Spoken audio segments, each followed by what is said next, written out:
Hello കൂട്ടുകാരെ, ഇന്നലെ കൊടുങ്ങല്ലൂർ ക്ഷേത്ര ദർശനത്തിന് ഗുരുവായൂരിൽ നിന്ന് ബൈക്കിൽ ഞാനും ഭാര്യയും കൂടി യാത്ര പോകുന്ന സമയത്താണ് റോഡിന്റെ വലത്ത് വശത്ത് വിചിത്രമായ ഒരു കട ശ്രദ്ധയിൽപ്പെട്ടത്. കടയുടെ മുൻവശം മുഴുവൻ വിവിധ ആകൃതിയിലുള്ള പനയോല കൊണ്ടുള്ള ധാരാളം കുട്ടകൾ തൂക്കിയിട്ടിരിക്കുന്നു. കടയുടെ മുൻവശത്തെ തറയിൽ പലതരത്തിലുള്ള ധാന്യങ്ങൾ ചേർന്ന മുറവും കുട്ടകളും വേറെ. ഈ അത്യാധുനിക കാലത്ത് നമ്മുടെ പഴയ തലമുറക്കാർക്ക് പ്രിയങ്കരമായിരുന്ന ഈ തനി നാടൻ സാധനങ്ങൾ കണ്ടപ്പോൾ വളരെ കൗതുകം തോന്നി, അതിലേറെ അത്ഭുതവും. ഞങ്ങൾ ഒട്ടും ചിന്തിച്ചില്ല. വണ്ടി സൈഡാക്കി ആ കട ലക്ഷ്യമാക്കി നടന്നു. മനസ്സ് നിറയ്ക്കുന്ന ഒരു കാഴ്ചയായിരുന്നു അത്. കൃഷിക്കും വീട്ടിലെ ആവശ്യങ്ങൾക്കും അതുപോലെ മറ്റു പല പറമ്പിലെ പണികൾക്കും മത്സ്യബന്ധനത്തിനും വേണ്ട ഉപ്പു തൊട്ട് കർപ്പൂരം വരെ ഈ കടയിലുണ്ട്.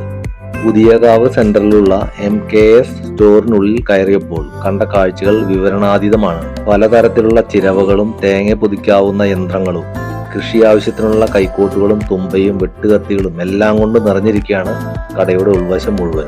നല്ല അടുക്കും ചെട്ടിയോടും കൂടി അടക്കി വെച്ചിരിക്കുന്ന ഈ അന്യം നിന്ന് പോയി എന്ന് കരുതിയിരുന്ന ഓരോ സാധനങ്ങളും ഞങ്ങൾ നല്ലവണ്ണം നോക്കി അതിന്റെ ഓരോന്നിന്റെയും പ്രത്യേകതകൾ കടയുടമയിൽ നിന്ന് മനസ്സിലാക്കി. തൃശൂർ ജില്ലയിൽ ഒരു സൂപ്പർ മാർക്കറ്റിൽ നിന്നോ മറ്റു കടകളിൽ നിന്നോ ഇത്രയും സാധനങ്ങൾ നിങ്ങൾക്ക് ലഭിക്കുകയില്ല എന്ന സത്യം ഞങ്ങൾ തിരിച്ചറിഞ്ഞു. അരി വാർക്കാൻ ഒരു കുട്ടയും ഒരു തേങ്ങാ ചിരവിയും കുറച്ച് പച്ചക്കറി വിത്തുകളും അവിടെ നിന്ന് വാങ്ങി ഞങ്ങൾ കടയുടമയോട് യാത്ര പറഞ്ഞിറങ്ങി. ഇനി കൊടുങ്ങല്ലൂരമ്മയെ ദർശിക്കണം.